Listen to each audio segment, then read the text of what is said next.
comes here is the biosphere. आपका जो है, यदि हम एक स्फीयर ये खींचें और दूसरा स्फीयर ये खींचें और तीसरा स्फीयर अच्छे से खींच लेते हैं, तो आप देख सकते हैं कि this portion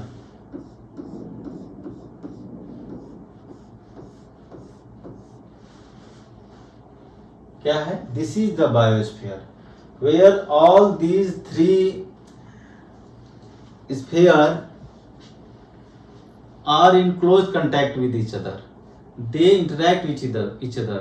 So all this is the global biosphere is the global sum of all the ecosystem where the life can sustain, life can origin, life can grow. ठीक है, तो ये इम्पोर्टेंट जो है पोर्शन है हमारे अर्थ के ऊपर जिसको बायोस्फीयर कहते हैं. This is thin narrow zone where all these three layers interact, three sphere interact. So you can see in the picture. ठीक है, आप देखिए ये पिक्चर में देखिए आपका जो है यहाँ पर हाइड्रोस्फीयर है और ये आपका एटमॉस्फेयर है. ठीक है, अब यहाँ एयर है, यहाँ वाटर है और यहीं लैंड है. तो यहाँ water and land interact and atmosphere is already present here. So यहाँ जो है क्या, लाइफ है, पेड़ है, पौधे हैं, जीव हैं, जंतु हैं, तो माइक्रो ऑर्गेनिज्म है, अदर ऑर्गेनिजम्स हैं. So this is the place where life can remain. So biosphere is the narrow zone of contact between the land, water and air. It is in this zone that life exists and that is the unique of this planet. That is the uniqueness of this planet कि जो है आपको water भी मिल जाता है, land भी मिल जाता है और एयर भी मिल जाता है जहाँ की जिंदगी रह सकती है, जिंदगी यहाँ जहाँ सर्वाइव कर सकती है. There are several species of organism that vary in size from microbes and bacteria to huge animals.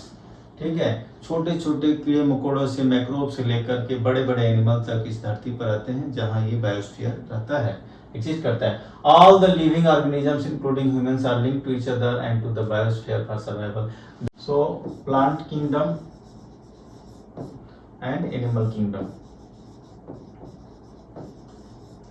So दो तरह के डिवीजन किया गया है ऑर्गेनिजम्स का, प्लांट में और एनिमल में. उनको प्लांट किंगडम कहते हैं और एनिमल किंगडम कहते हैं. The three domains of the earth interact with each other and effect each other.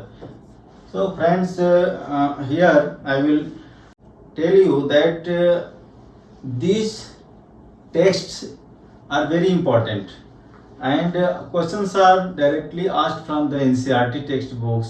That's why it is important to focus each and every line, and you can directly write these sentences, these texts in the examination during the answer writing. That's why it is very important. So आप लोग को ये थोड़ा हल्के में नहीं लेना है कि जो है NCERT की बुक है, ऐसा नहीं है. यहाँ ये टेक्स्ट बड़ी इंपॉर्टेंट है और जो बहुत कंसाइज फॉर्म में चीज़ें लिखी हुई हैं. ठीक है, so three domains of earth interact with each other and affect each other in some basic way or the other. So there is a interrelationship between these three domains. आपका जो है लिथोस्फीयर, हाइड्रोस्फीयर एंड एटमॉस्फेयर, जो three domains हैं ये जो है interact करती हैं और they are in a good relationship with each other. For example, cutting off forest for fulfilling our needs of food or clearing land for agriculture may lead to fast removal of soil from the. आप यदि ऐसा इसके relationship को आप disturb करते हैं तो एक जोन को आप छूते हैं, डिस्टर्ब करते हैं, तो दूसरा जोन ऑटोमेटिक प्रभावित होता है. तो यहाँ एक अच्छा एग्जांपल दिया है कि आप मान लीजिए जंगल को काटने लगे एग्रीकल्चर के लिए, सेटलमेंट के लिए, रहने के लिए, तो उससे क्या होगा, जो फॉरेस्ट के जो ट्री के रूट्स हैं वो सॉइल को बहुत टाइटली होल्ड किए रहते हैं, इरोजन से बचाते हैं और डायरेक्ट जो रन ऑफ से बचाते हैं. तो यदि हम जंगल काट देंगे, डिफॉरेस्टेशन कर देंगे पूरा, तो हमारी सॉइल जो इरोड हो जाएगी.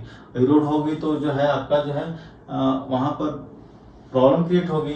ठीक है, Similarly, Earth's surface may be changed due to natural calamities like earthquakes. तो अर्थ सरफेस भी चेंज होता है, आपका केवल आर्टिफिशियल ही चेंज नहीं है, कुछ नेचुरल चेंजेस हैं, जैसे लैंडस्लाइड्स हुआ, अर्थक्वेक हुआ, सुनामीज हुआ, ठीक है, like submergence of land as happened in the case of tsunami in 2004. So parts of Andaman and Nicobar Islands were submerged. Indira Point was submerged. Discharge of waste material into the lakes and rivers make the water unsuitable for human use. तो ये artificial जो है disturbance है, we throw the garbage waste material into the water bodies and that water is finally met with the oceans and seas and all those जो balance है क्या होता है, डिस्टर्ब हो जाता है. So it also damages other forms of life, right? Emission from industries, thermal power plants and vehicles pollute the air. Carbon dioxide is an important constituent of air. So आप जैसे industrialisation में हम लोग काफ़ी विश्वास कर रहे हैं, तो इंडस्ट्री का केवल पॉजिटिव इफेक्ट नहीं है, साइड इफेक्ट्स भी हैं. साइड इफेक्ट्स ये है कि हमारे इन्वायरमेंट को पॉल्यूट कर सके, जो इसके बाई प्रोडक्ट्स हैं, जो गैसेज हैं, वेस्टेज हैं, ठीक है, ये जो जाकर के हमारे इन्वायरमेंट को पॉल्यूट करते हैं, या तो स्मोक फार्म में जाते हैं, नहीं तो ड्रेनेज में चले जाते हैं, जाकर के अल्टीमेटली हमारे इकोसिस्टम को डिस्टर्ब करते हैं. तो ठीक है ना, तो ये प्रॉब्लम होती है. Carbon dioxide is the important constituent of the air. तो 1% में कार्बन डाइऑक्साइड भी है, 0.023% है, जो कि ये क्या करती है, ये तो लाइफ को प्लांट लाइफ को ज़्यादा सपोर्ट करती है, ग्रोथ करने में मदद करती है और हमारे अर्थ के इन्वायरमेंट को वार्म प्रोवाइड कर. लेकिन इसका इंक्रीज हो जाए, but increase in the amount of carbon dioxide leads to increase in the global temperature that is known as the global warming. So ये जो है क्या करती है, अब ये ट्रैप करने लगती है हीट को. ट्रैप करने से जो है आपका जो है green house gas effect create हो जाता है और इसकी वजह से टेम्परेचर, ग्लोबल टेम्परेचर मतलब अर्थ का ऊपर टेम्परेचर बढ़ने लगता है. और यदि टेम्परेचर बढ़ेगा तो नुकसान होगा, हमें तकलीफ होगी. आप देख रहे हैं अभी समर में इतना 48-49 डिग्री टेम्परेचर जो है नॉर्दर्न इंडिया फेस कर रही है. तो इसका जो है ये ग्लोबल वार्मिंग का ही इफेक्ट है, ठीक है. There is thus a need to limit the use of resources of the earth to maintain the balance of nature between the domains of the lithosphere, atmosphere and the hydrosphere. So हमारा दायित्व क्या है, what is our responsibility is to use the resources of the earth in a balance manner.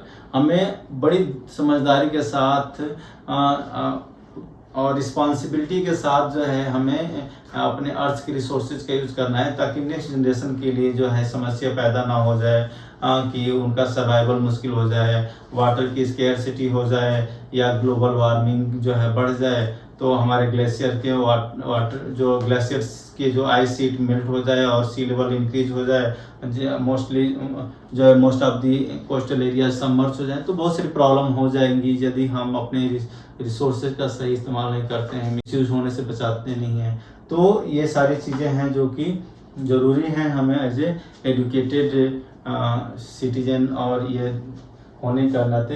तो आप जो है ये हमारा जो है इस चैप्टर 5 में सारा डिटेल्स डिस्कस किया हमने. उम्मीद है कि आपको ये वीडियो जो है फ्रूटफुल रहेगा, आपको पसंद आएगा और आपके काम का भी रहेगा.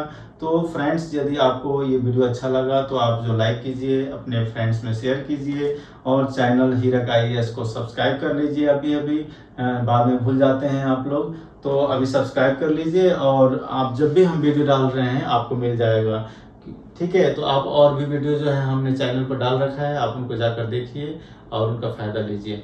Thank you, bye bye.